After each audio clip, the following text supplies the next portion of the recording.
Hello and welcome to another episode of Whisky Angels. I'm once again out and about on the streets of Edinburgh as we explore the Edinburgh Fringe and take a look at what whisky exploits the shows have on offer. We're out of the city centre just a little bit and we're down Leith Walk. So we're going to go in and have a look at this venue, which is called the Mother Superior, which is venue 626, and see the show that they've got on here. Spirits rise now to see a spark of courage and secrets guarded by covens of matriarchs.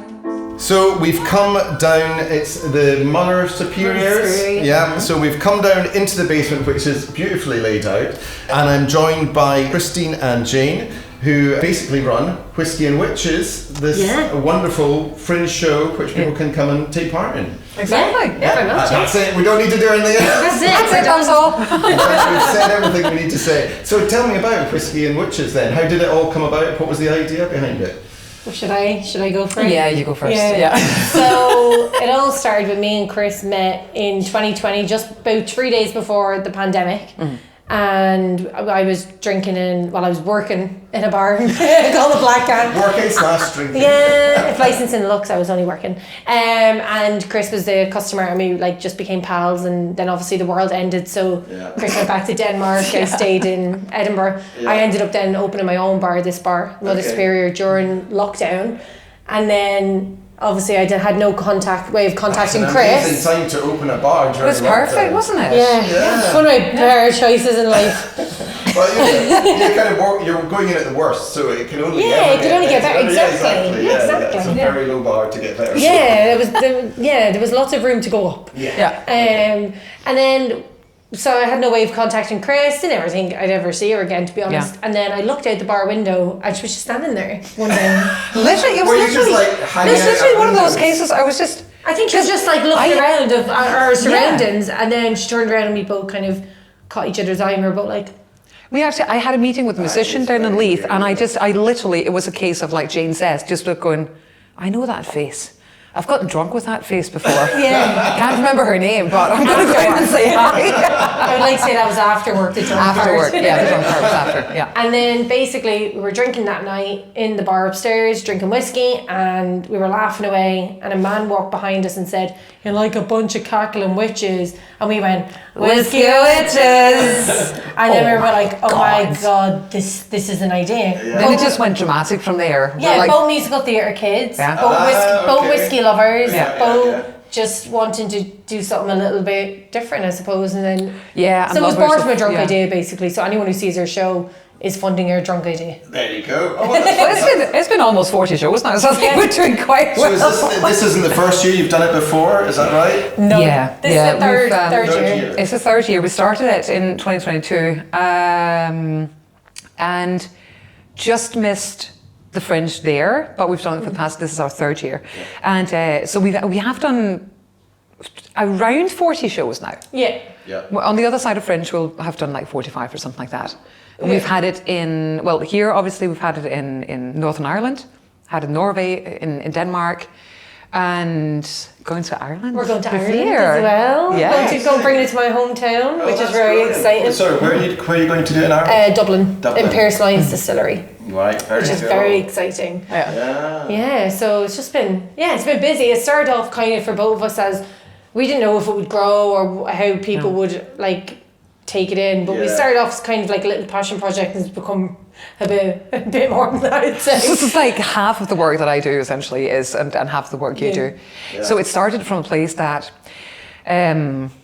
being both women in the whisky industry, we kind of felt that there were some untold stories there. It actually started from a point of folklore, where we just wanted to tell great tales from folklore, play some music, have some drams, and then kind of spiraled. The more we went into it, we looked into the underdogs of the alcohol industry, and that, of course, were women. and then it started kind of unraveling more and more. Yeah, well, I mean, whiskey is a huge subject, and witchcraft in Scotland is a massive subject as well. So, lots to dig into. So, what's the show then? What happens in the show? How does it work? It is an immersive, magical, musical whiskey experience. mischief, music, and malts.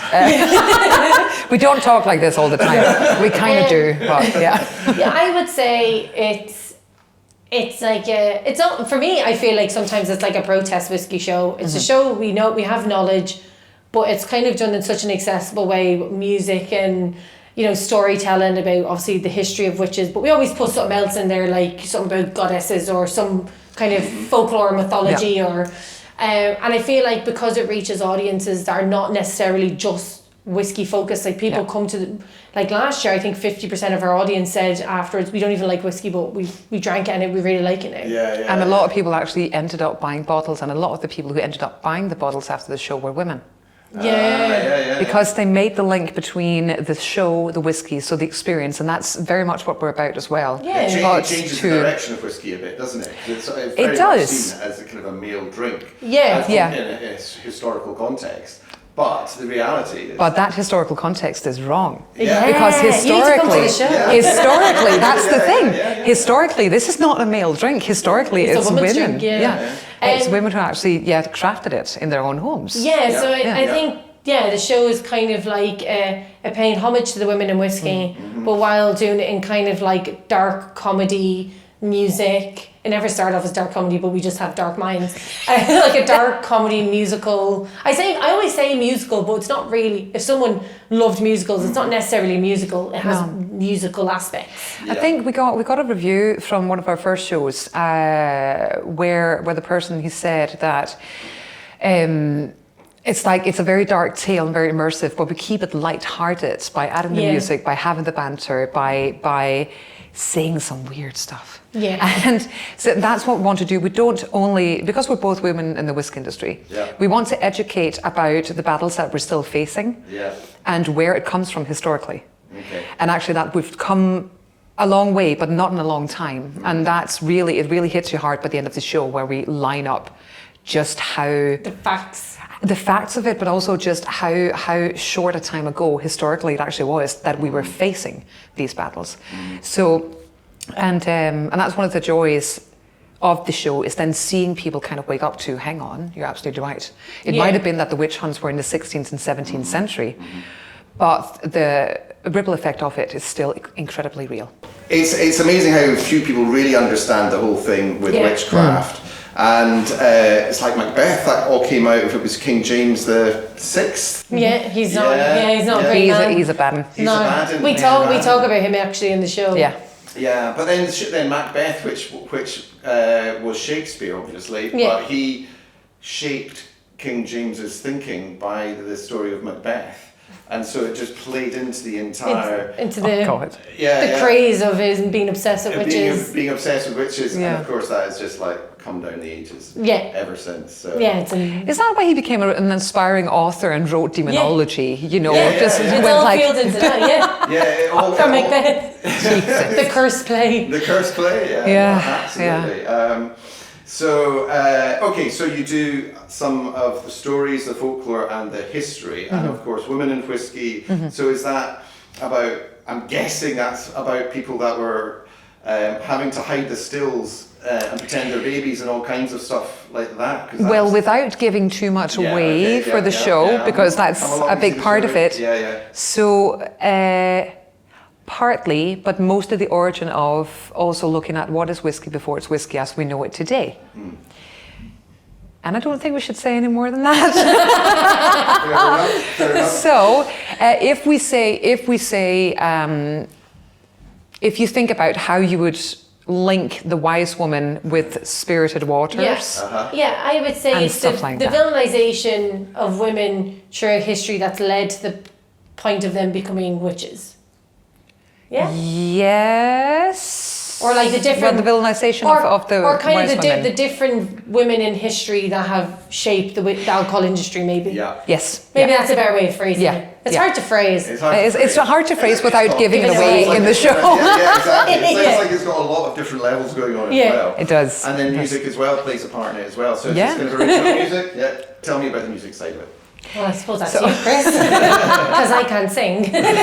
Well, the music side is that it's mostly my original compositions, but it's also built in with folk songs from Denmark, from Scotland, and actually songs that I wrote about whiskey in a distillery, and part of it actually singing into a spirit still. So the music that you'll hear is either very ritual, very witch-led, or very whiskey-led, because I'm not just... But that's just natural, that's who you are. Exactly, because I'm not, it's not something, that's I think that's one of the things that makes a show work. It's not like I'm putting on a show to be like... If you will let go before, come on, let me ring out with the shins, linking lightly with the shins. Like Chris is, no, you are, like, her music is sensational. Like I've heard her songs, well, now here for 40 shows, and I sit there like I've heard it for, like I'm like a fangirl, it's very creepy. She kind of is. Like, come on, go ye before, come on, go ye. If you will let go before, come on, let me ring out with the shins, looping lightly with the shins. Come, a Carly, crone and queen, around go we. her music is so special, and I think it really amplifies just the whole experience. And thanks, honey. no, it's true though. And I've said it loads of times. Yeah, you have. And the proof of me sitting here like this when you're saying it. It's like you're getting on the show. There wasn't, no, Or there trying have not to- been times. Yeah. There have been times where it's just like one time she almost fell asleep. I did. I sang a lullaby, so it's my fault. No, but for some other reasons though. Yeah, that's true. That's true. That was a wild one. Yeah, but like, yeah, I think it helps. I actually enjoy the music, because otherwise, again, it wouldn't work. Yeah, exactly. You know, like That's the heart and soul of it. Is that yeah, this is a show that we developed, but we're like we have fun. we're like a pair of twisted sisters. Yeah. Like we're best friends. And Yeah, makes it so easy. yeah. Well, fantastic. Thank you very much, guys, for taking You're welcome. the time. The show is on for the entire of the Fringe. Yeah. Yeah. We've got tonight, Friday, and no, the 7th, the 8th, 14th, 15th, 22nd, 23rd, 24th. Right, okay. Yes. Well, basically, look up the Fringe box office program on the app. Yeah. And you will find it. Well, listen, thank you very much, Thank guys, you very and much. all the best with the run. Thank you. Thanks very much. Thank you. Thanks Thanks for having us. And of course, come in for many more episodes of Whisky Angels. I can't even speak. None of it's making any sense anymore. I think it's like the effect of the chaos. Yeah. It's just us. We're just like bewitching. I think we'll leave it there. Good idea. We'll give you a dram in a second. It'll be fine. It'll be fine. You'll be fine. It'll be fine.